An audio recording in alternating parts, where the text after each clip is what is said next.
let's talk about something we see and touch every single day, but probably never really think about.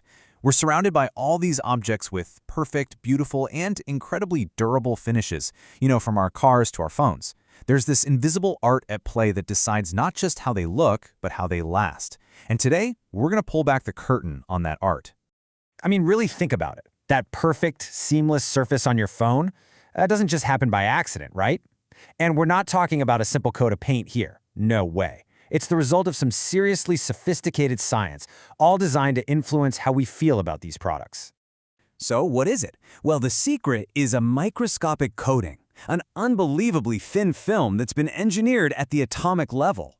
This tiny layer, literally thousands of times thinner than a single human hair, is the key to both the stunning looks and the powerful protection of the surfaces we interact with every day. So how on earth do they apply it? Okay, this is where it gets really cool. We're about to dive into the core technology, a process that honestly sounds like something straight out of science fiction, but it's happening all around us. It's called sputtering, and it's basically how you paint with plasma. First, let's just get our terms straight so we're all on the same page. When we talk about these coatings, we're talking about a thin film. And it's pretty much what it sounds like, a layer of material, often just nanometers thick, that's put onto a surface to completely transform its properties. Everything from color and texture to how well it resists getting scratched. And sputtering is the magic that makes that thin film happen. The best way to think about it is like an incredibly precise, atomic-level spray paint can.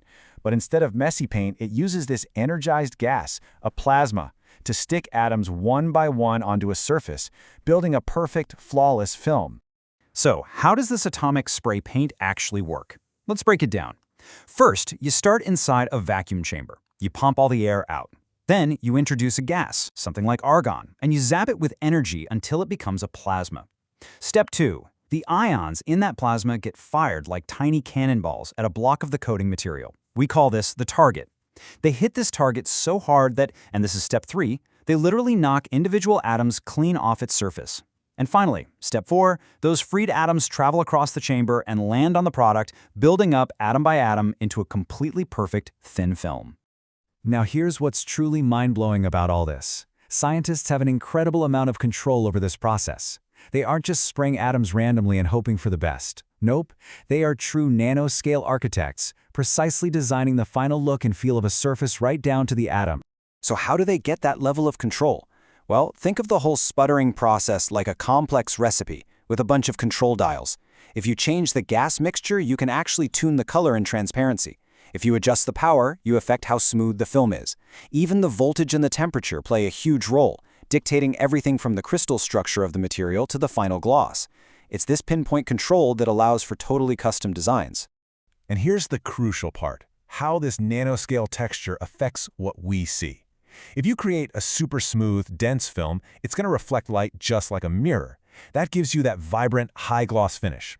But if you tweak the dials to create a rougher surface at that microscopic level, light scatters in all directions. And that diffuse reflection is exactly what gives us those really popular muted tones and a modern matte look. It's all about controlling how light bounces off the surface. Of course, this level of control didn't just appear overnight. Sputtering has a pretty fascinating history, evolving from this niche lab technique into a real cornerstone of modern manufacturing. So let's take a quick look at how that actually happened. It all really got started back in the mid-20th century with early DC sputtering.